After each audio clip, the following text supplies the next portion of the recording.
Hi,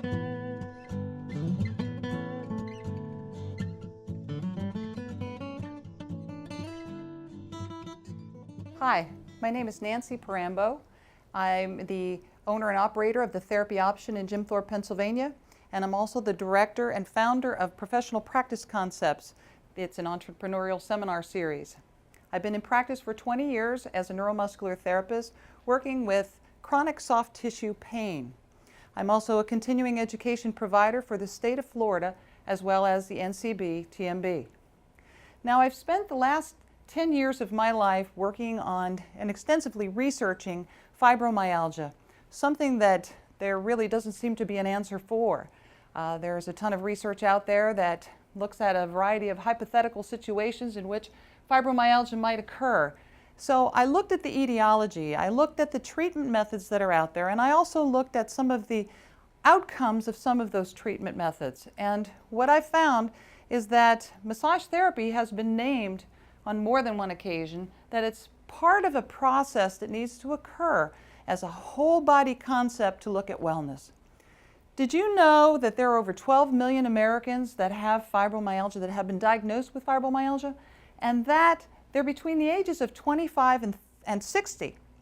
97% are Caucasian, and normally a doctor will make a diagnosis based on a person's complaints of pain in a particular area. Now, the American College of Rheumatology has defined 18 different, very distinct tender points that exist. And I'll talk a little bit about the importance of posture in basically assessing what we need to do with our clients to help with massage therapy as a modality. Many times fibromyalgia develops after post-trauma, some type of a physical trauma, or also after illness. Sometimes the symptoms are very severe, sometimes leading to disability. Some of the symptoms are poor sleep.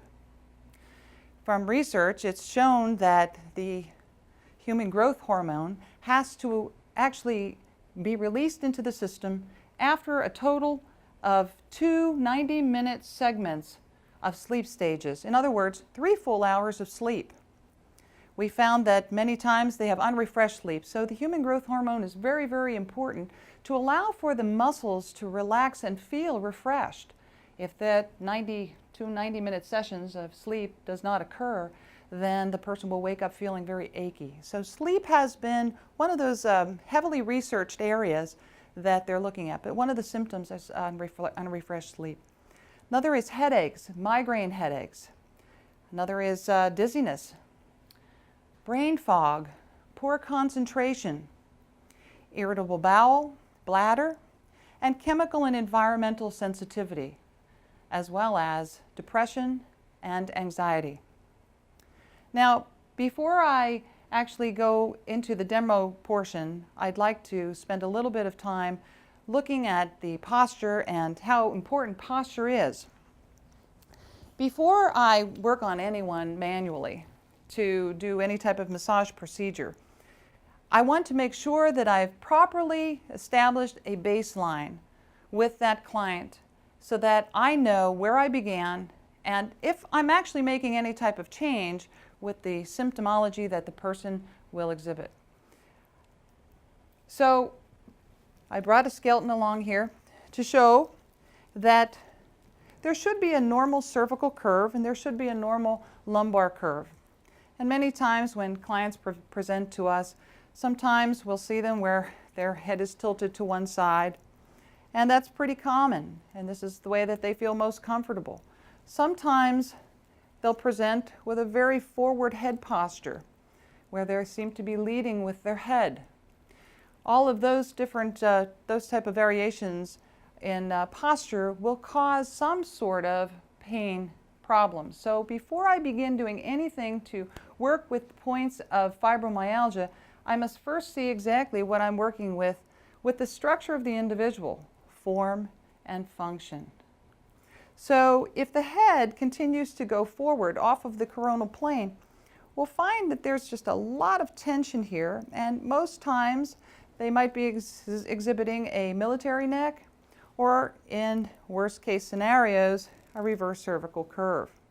Obviously the normal cervical curve should look something like that, like a nice little scoop in the back of the neck.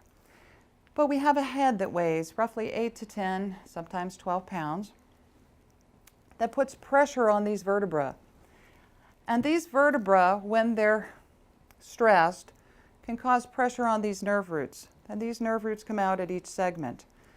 When that occurs, you might find that someone that comes in with a diagnosis of fibromyalgia or complaints of neck pain, that we can simply alleviate it by knowing how to precisely work to relieve the hypercontraction that exists in some of the muscles that may actually be causing problems in the cervical region. Now, it's interesting to note here that between 8 of the 18 different points that have been actually researched by the American College of Rheumatology, they're in from the waist up.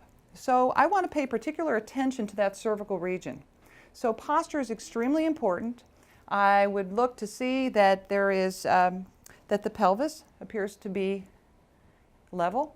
I would look for pronation, foot pronation. I would look to see that the arches are still intact. I would actually ask the client to walk to see if there's a waddling type of gait pattern that exists, something that will wear and tear at these lower lumbar vertebrae. So there are many times areas that we can work on that may be the culprit for symptoms of fibromyalgia that once alleviated, the points will actually disappear. So I'm going to be demoing the actual location, identifying those location of the points for you so that you'll understand where they are, but I would probably suggest that you avoid manipulating those particular areas because of the location of some of them that do require some extensive training before going in to palpate. So I'd like to ask for my model to come up and we'll start to identify some of the actual areas of fibromyalgia points.